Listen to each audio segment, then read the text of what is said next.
If you have ever tried building a custom form for your business, client, or side project, you have probably hit the exact same wall I did. Standard Google Forms looks plain and lacks key features like digital signature drawing, interactive image hotspots, or cascading dependent dropdowns. But software platforms like Typeform or Jotform charge $25 to $99 every single month just for basic response limits and custom fields. What if you could have all those premium features powered entirely inside a single Google Sheet in your Google Drive?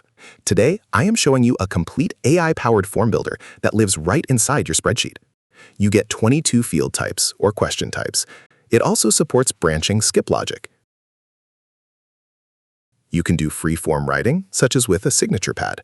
The form supports multi-level dependent dropdowns. In addition to a scrolling view, you also get a Typeform-style conversational view. You can include questions like interactive image hotspot matching and picture choices, which are very useful, among many other options. It also offers multimodal AI form generation using Gemini, OpenAI, or Anthropic. Let's dive in and see how it works. And at the end, I'll show you how to deploy it on your account in under 60 seconds. Let me show you the complete demo of the form builder. For this demo, I am going to create a real-world event registration form for a fictional event called Global Tech Expo 2026. This will allow me to show you several of the advanced features of the form builder in one single form. When you open the admin side of the form builder, you will first see the forms dashboard. Here, you can see all the forms you have created along with their current status.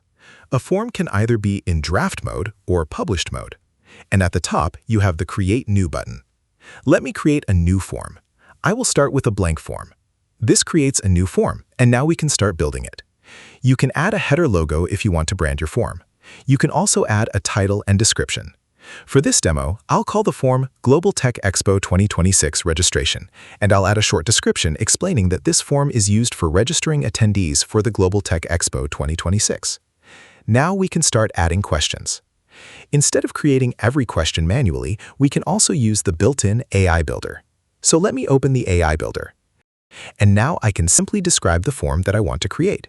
For example, I can type, create an event registration form, collecting full name, job title, email address, attendance type, expected arrival date, and a dynamic spreadsheet-dependent dropdown for location with a country, state, and city hierarchy.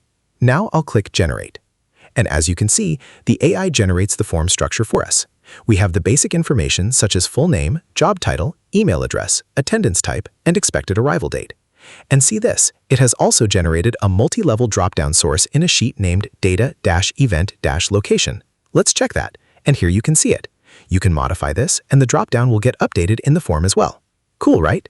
You can also create this dependent dropdown manually. First, define the root category, then keep adding subcategories. After that, select a subcategory and add items to it, for example, item 1, item 2, and so on. If you want deeper nesting, select an item like item 1 and continue adding sub-items such as sub-item 1, sub-item 2, and so forth. This is one way to define a multi-level dropdown manually. Alternatively, you can upload a CSV file directly, download the sample format, populate it with your data, and re-upload it. You can also paste JSON directly here, load a sample JSON structure, or follow the structure guide, then paste your data. This is especially useful if you generate the structure with an LLM like ChatGPT or Gemini and then save it. So you have 4 ways to set it up. However, to make your dependent dropdown dynamic, use the spreadsheet source. It links to the spreadsheet data, so whenever you modify the spreadsheet tab, the dependent dropdown updates here as well. So instead of manually creating the basic structure, I can get a starting point in just a few seconds. After the AI generates the form, I can continue editing it manually. I can add new questions, remove questions, change their settings, and customize the entire form according to my requirements. Now, let me show you another interesting question type. This is picture choice. For our event registration form, let's use this to let attendees choose their badge or attendance tier. I'll add a picture choice question and call it Select Your Attendance Badge Tier. Now, I can add different options with images. The first option is VIP Keynote Pass, which gives access to executive dinners. The second option is Developer Hackathon Pass, which gives full access to the coding labs. And the third option is Virtual Access Pass, which provides access to the live streams and digital content. So this is useful when the visual appearance of the option matters. For example, it could be used for event tickets, product selection, packages, courses, plans, or any other situation where you want respondents to choose visually. Now, let me show you one of the more interesting question types, the interactive image hotspot question. Although it isn't suitable for this event form, let me demonstrate it quickly using this kids quiz. Here you can see I've uploaded a fairy island picture that includes a castle, a dolphin, a treasure chest, a dragon, and more. You can easily place a marker by clicking anywhere on the image, then type the correct label for that marker's position. Essentially, it becomes a match the following exercise, but in a visual way. Let me show you the same form on the published user-facing side. And here you can see it. This is something you don't normally get with a standard Google form. Now let's add another useful feature. This is skip logic, or conditional branching. Suppose I want to ask attendees whether they are planning to host a company booth at the Expo. I'll add a yes or no question. Are you planning to host a company booth at the Expo? Now, if the respondent selects yes, I want to show them another question asking for their booth requirements. So I'll add a paragraph question. Specify booth dimensions and power requirements. Now I can configure the skip logic. I will change its visibility settings and set it to show this question only if the previous question's answer is yes. So now the form becomes dynamic. Different respondents can see different questions depending on their previous answers. Now let's add a digital signature question. Before that, I will first upload a PDF containing our terms and conditions and add title, please read the terms below and accept to continue.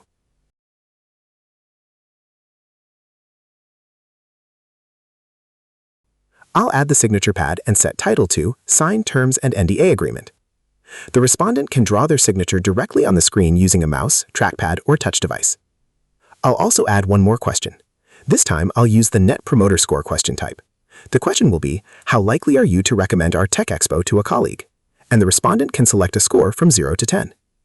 So along with the standard Google form question types, you can also use more specialized question types like NPS, star rating, ranking, signature, picture choice, interactive image, and dependent dropdown. Now let's preview the form. Since the form is still in draft mode, it won't accept any responses yet. Before we try actual form submissions, let me quickly walk you through the form settings.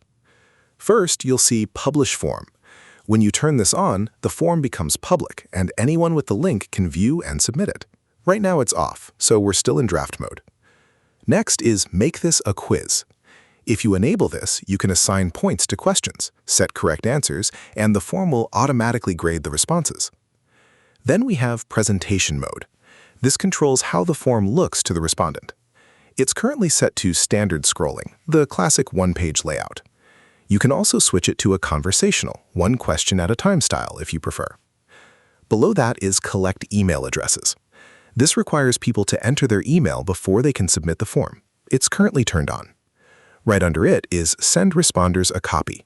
When enabled, respondents automatically receive an email with a copy of their answers. This only works if email collection is turned on. It's also enabled right now. Now under Submissions and Respondent Permissions. Allow submitting another response. This shows a button after submission, so people can fill out the form again if they want. It's currently on. Limit to one response per email. This stops the same email address from submitting more than once. It's currently off. And finally, allow response editing. If this is on, people can go back and edit their answers using the link in their email receipt. If it's off, their responses are locked. Right now it's turned off. That's the full set of settings. Let me publish this form. Once you're done making any changes, just hit Save and Close Settings. Now, to get the published URL, click the Share button at the top right. Let me open this URL. And now the form is live and ready to accept responses. Let me fill out a sample registration.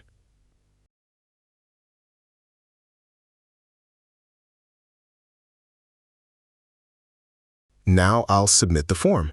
As you can see, the response has been submitted successfully. Because we enabled Send Responders a Copy, the respondent also receives an email containing a copy of their submitted response. Let me open the email. And it also includes a View or Edit Your Response button. And as you can see, the form opens again with the respondent's previous answers already pre-filled. So the respondent can review their answers and, if editing is allowed, make any necessary changes.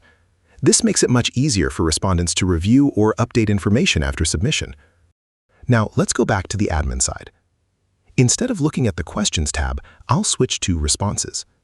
Here you can see the responses that have been submitted to the form. We can see information such as the respondent's email, submission time, and the answers they provided. so all the responses are available directly inside the form builder. We also have a search option. You can also export the responses as a CSV file with a single click. So that's the complete workflow. You get the familiar experience of Google Forms, but with a much broader set of features for building more advanced forms. And the best part is that the entire form builder is designed to work within your own Google environment, using Google Drive and Google Sheets as part of the workflow. If you want to build your own forms using the system, I'll show you how to set it up on your Google account in the next part. So, first of all, get the Google Sheet link from the description below. Open the link and make your own copy by going to File and then Make a Copy. Once your copy opens, you can rename the spreadsheet to whatever you want. Now, go to Extensions and choose AppScript. This will open the AppScript editor, and now we need to deploy the application. Click the blue Deploy button at the top right, and then click New Deployment. For the deployment type, select Web App. You can enter anything in the description. For example, I'll enter version 1. Under Execute As, select Me, and under Who Has Access, select Anyone. You could also select Only Myself if you are going to use the application privately, but for a publicly accessible form, select Anyone. Finally, click Deploy. The first time you deploy the application, Google will ask you to authorize the script. Don't worry about this. You are simply authorizing your own AppScript project. Go ahead and grant the required permissions so that the application can work with your Google Drive files, create and modify files, and send emails to respondents. Once the authorization is complete, the deployment will finish and you will get a web app URL. Copy this URL and open it in a new browser tab. As you can see, the application loads and everything is working as expected. There is just one more step left if you want to use the AI Builder. You need to configure an API key for your preferred AI provider. So, go back to your Google Sheet. From the Custom menu, click Configure API Key and then open AI Settings. Here, you can choose your default AI provider. Once you select your provider, paste the corresponding API key in the field provided. Then click Save. And that's it. The entire setup is now complete. You can start creating forms, configure the advanced question types, use the AI Builder, publish your forms, and collect responses, just as I showed you in the demo. If you found this video helpful, please give it a thumbs up and subscribe to the channel if you haven't already. Thanks for watching, and I'll see you in the next one.